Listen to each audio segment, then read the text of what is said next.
And then when I read this article that he gave this girl herpes, I was like, child, nope. There are wild stories. And then there is hearing Chaka Khan speak out about the night she came so close to killing her husband. Apparently, she missed, but her kids saw the whole thing. Now, you know Chaka Khan has had a storied history, from ditching her band to go be a star all on her own, solo. You can't stop it, just can't stop. When you get down, y'all, when you get down. To being in and out of rehab. I used to go to Rick James' house, and I used to go to Nicole's house. And that's how I did it. I was very undercover. And even dissing other celebrities. Mariah Carey, number 5. Yeah. All right, payola. good. That must be payola or some like that. Wait, okay, so you're good with Mariah Carey? No, I'm not. Oh, you're not? Why? No. So, Payola. Chaka has always been a legend with a wild side. Let's get into it. You can't stop it, just can't stop. When you get down, y'all, when you get down. Chaka Khan was not someone to mess with. She loved her family and was always ready to protect them. She was usually calm and classy, but when trouble came, she knew how to fight back. One time, things got crazy in a recording studio bathroom. The drama involved her then-husband, Richard Holland, and Rufus drummer, Andre Fischer. It's a good night. Chaka shared this shocking story in her book, Chaka Through the Fire. Richard was married to Chaka from 1976 to 1980. One day, he walked into a studio while Andre was listening to a song called Better Days.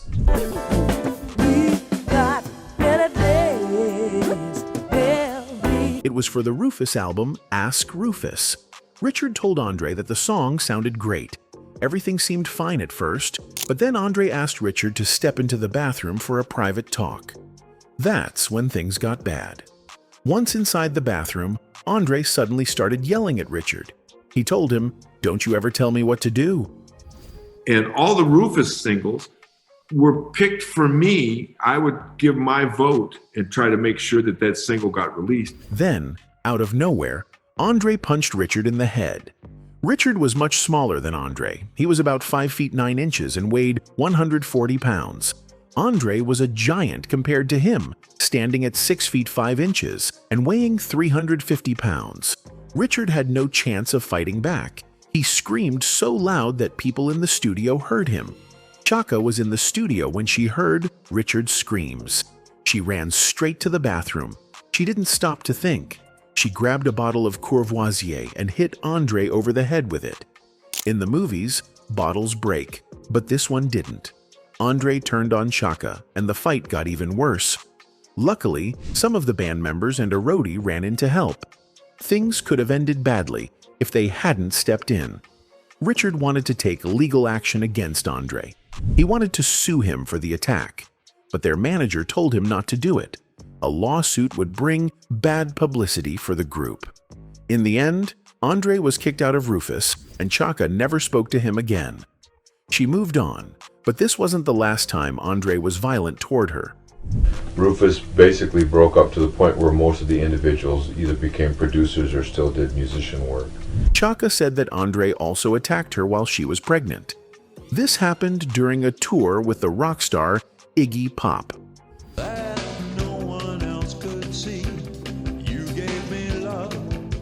One night, the band was asked to do 2 shows instead of 1. Iggy Pop had hurt himself during his performance, so they needed Chaka to fill in. Chaka agreed to do the extra show, but only if they got paid more. Andre didn't like that. He thought they should be happy just to be on stage, even without extra money. Chaka stood her ground. She told Andre that they deserved fair pay. That made him angry. He attacked her, even though she was pregnant with her daughter, Milini. He jumped on her, and she couldn't defend herself. She was in serious danger. Luckily, the rest of the band was there. They pulled Andre off before things got worse. Chaka didn't even want to think about what would have happened if no one had been there to help her. Years later, Chaka's close friend, singer Natalie Cole, married Andre Fischer.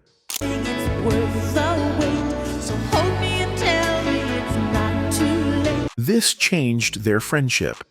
Chaka and Natalie were not as close as before. Natalie later wrote in her book that she also suffered abuse from Andre. She said it happened many times.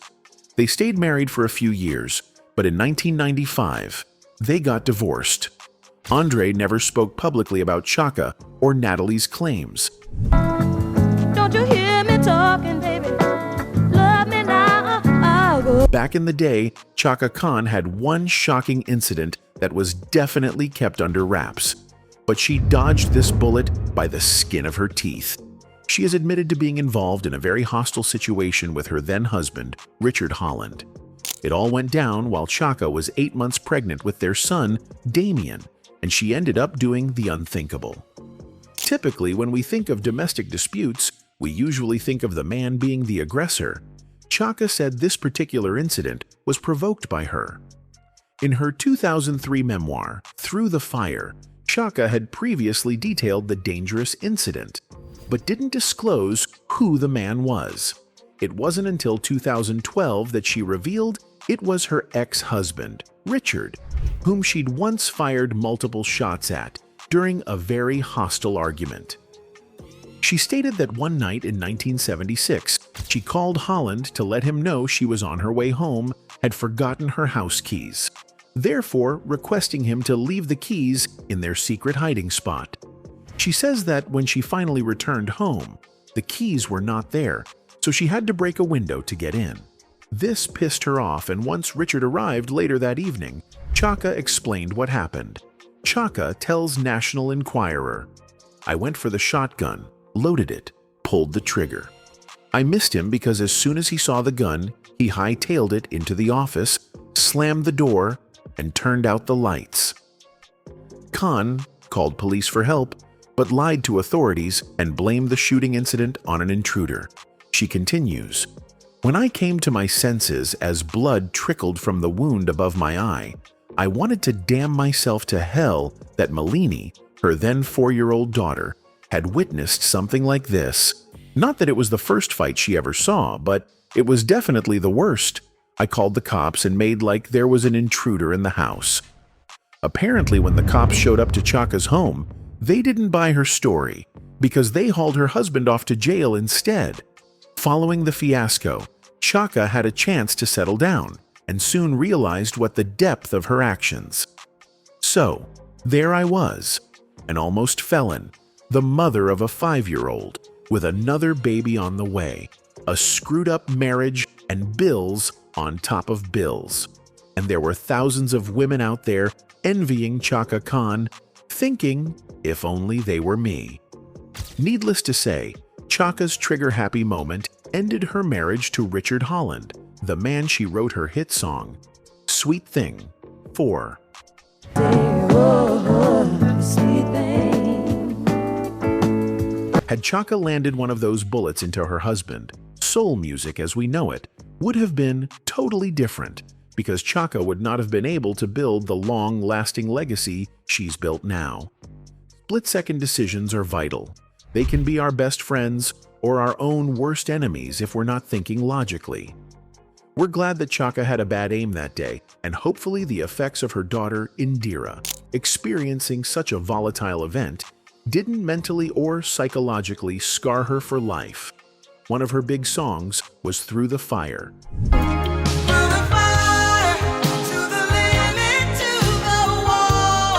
It was a beautiful song about love and taking risks. David Foster wrote the music, and Chaka made it famous. Many people loved the song, and it became one of her biggest hits. Later, a young rapper named Kanye West wanted to use the song. At that time, Kanye was not very famous. He was just starting his career. He had a small backpack and was trying to make a name for himself in music. Chaka's son was friends with Kanye. He told Chaka that Kanye had been in a bad car accident. His jaw was broken, and he had to drink liquids because he couldn't eat solid food. While he was healing, he listened to Through the Fire over and over again. He said the song gave him hope. Chaka felt touched by this. She liked the idea that her song helped someone get through a tough time. Kanye asked Chaka if he could use the song. She was surprised and asked him if he could sing. He said no, he just wanted to use the chorus. She thought about it and agreed. She believed he couldn't mess up the song because it was still her voice singing in the background.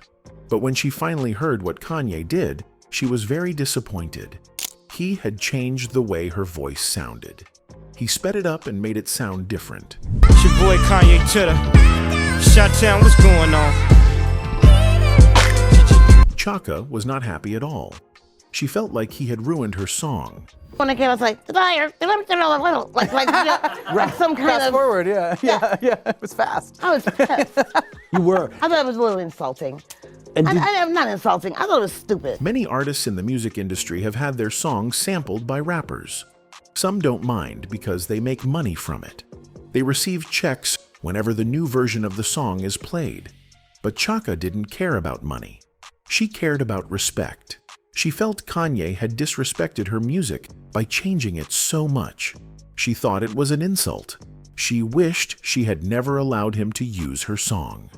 Chaka was so upset that she didn't even want to sing Through the Fire anymore. If I'd known he was gonna do that, I said, hell no. Did you tell him? I never thought. I know I didn't. What? Tell him now, right? Yeah. Right. The best way to tell him is silence. Give him crickets. Right. She said she was done with the song. People still loved it and wanted to hear it at her concerts, but she had lost her passion for it. She knew that when a song becomes a hit, fans always want to hear it.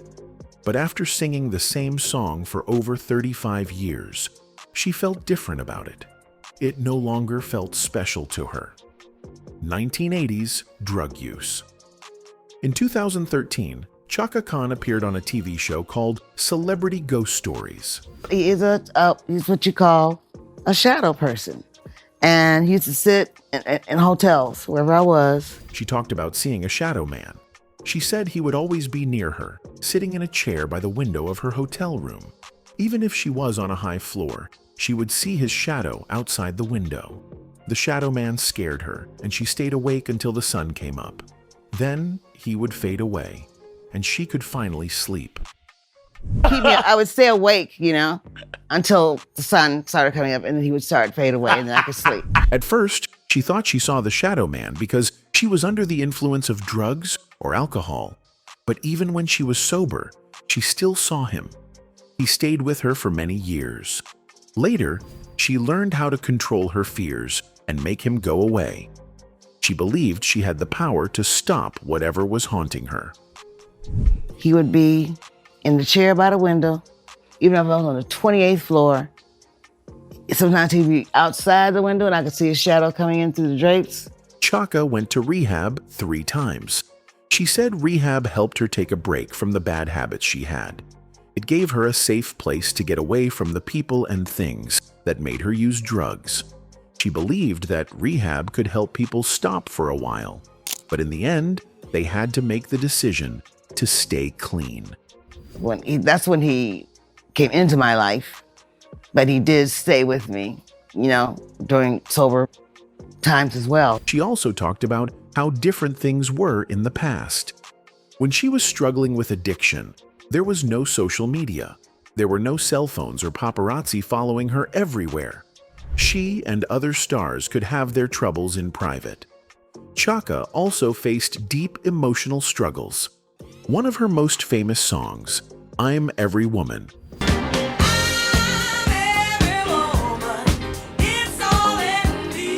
was meant to be a song about strength and confidence.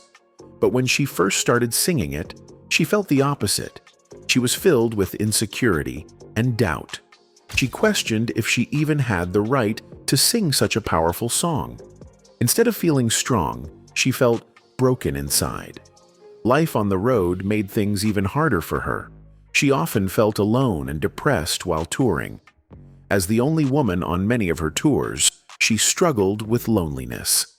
The only thing that brought her comfort was listening to Joni Mitchell's music. One album, Hejira, helped her get through the darkest moments. It gave her peace when she felt lost. These things that you and I suppress. By this time, Chaka Khan was already a solo star. But stepping away from her band, Rufus, was not easy. I didn't have nothing to do with it. It was the record label. It was ABC Dunhill. Oh. and it messed us up. That was the beginning of the end for us. It broke my heart. A lot of tours, a lot of mileage under us, and Chaka went ahead to do her own career. Rufus basically broke up to the point where most of the individuals either became producers or still did musician work. In Rufus, she was part of a group. On stage, she always had musicians like Tony Maiden and Bobby Watson beside her. They made her feel safe. But as a solo artist, all the attention was on her. She had to carry the show on her own, and that was terrifying. She did not know how to handle the pressure.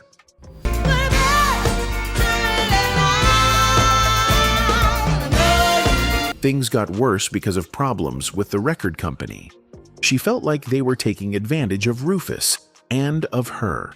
The stress and pressure made her lose her passion for music. This scared her deeply.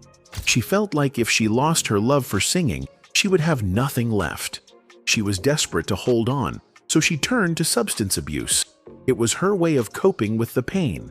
I used to go to Rick James' house, and I used to go to Nicole's house. And that's how I did it. I was very undercover. One thing that helped her during this hard time was working with producer Arif Mardin. He produced her first 6 solo albums and became like family to her. He saw her struggles and helped her believe in herself again. His kindness and support made her stronger. He welcomed her into his family, and that gave her a sense of belonging.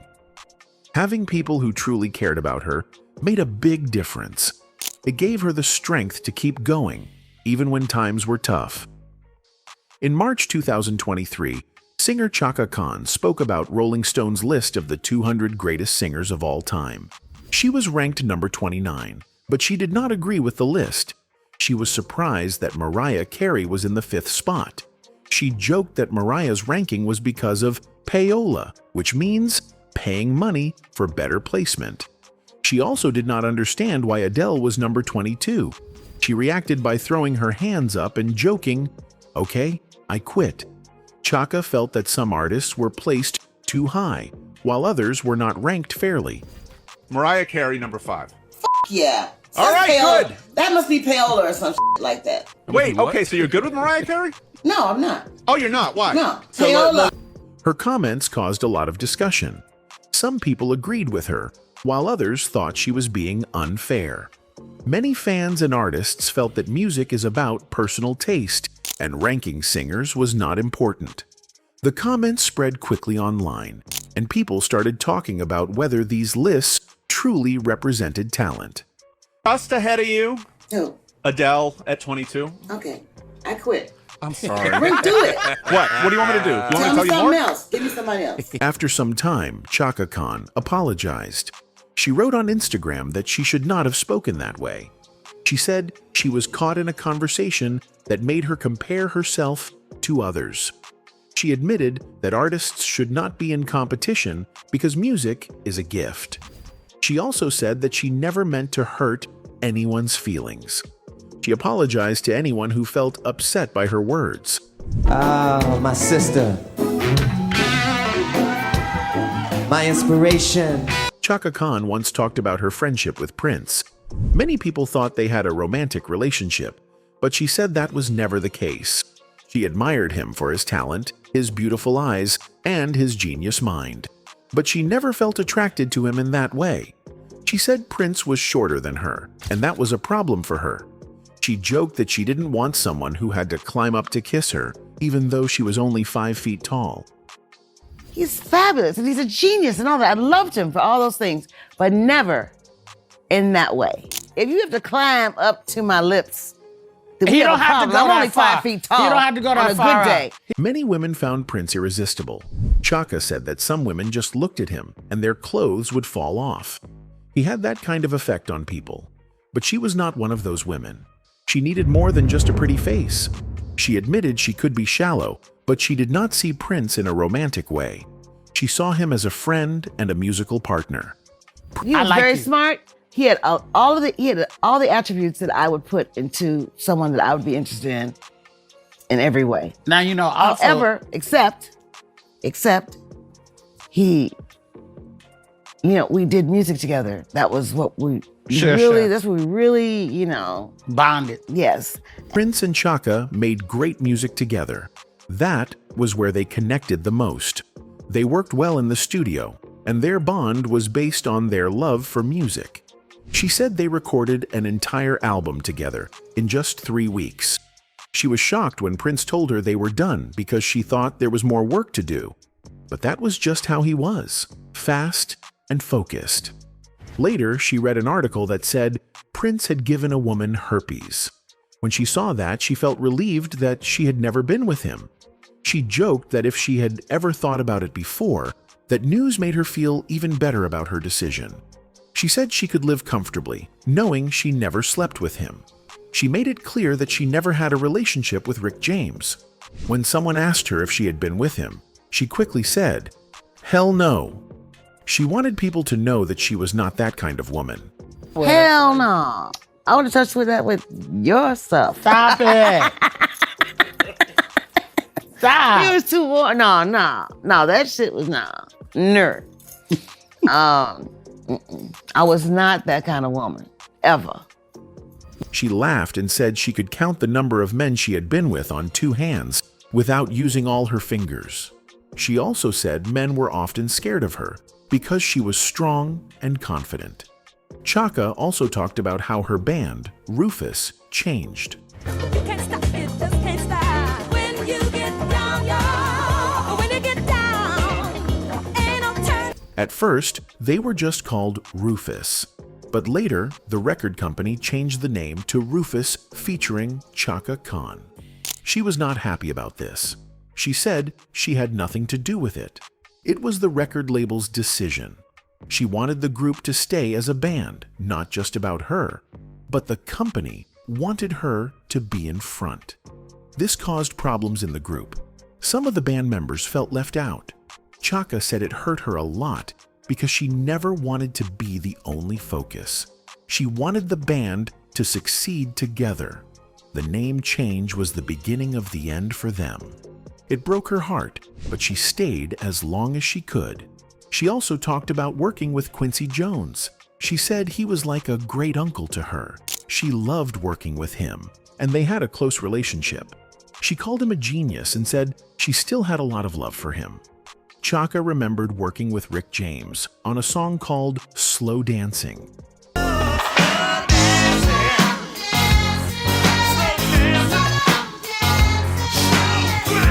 She said he came to the studio where she was working, and that's how they met. But when someone joked about her having a baby with him, she shut it down fast. She said Rick was too wild for her. She was never interested in him that way. Chaka Khan and Mary J. Blige had some bad blood. In 2016, Chaka gave an interview and was asked about Mary. Instead of saying something nice, Chaka criticized Mary's singing. She said Mary was a good imitator, but not a real singer. She did not think Mary had proper training. Many fans were shocked. Some people thought Chaka was being too harsh. Others felt she was just telling the truth. Mary did not respond much, but people could tell there was tension between them. Chaka also had money problems with her former manager. In 2019, her ex-manager, Olasumbo Kuti, sued her for unpaid money. Kuti said she worked for Chaka from 2013 to 2017. When Chaka fired her, Kuti claimed she did not get all the money she earned. She said Chaka owed her $236,600. She wanted the court to make Chaka pay. Kuti also said she had a small ownership in 3 of Chaka's businesses. She believed she owned 5% of them. She asked the court to give her what she said was hers. Kuti claimed she helped Chaka make more money when she was her manager. But when Chaka changed her team, Kuti said she was left out with nothing. She felt betrayed and wanted justice. The lawsuit made headlines. People wanted to hear Chaka's side, but Chaka and her team did not say anything. They stayed silent. Some people believed Kuti, while others thought she just wanted money. Lawsuits like this can take a long time, and fans wondered if Chaka would settle or fight in court.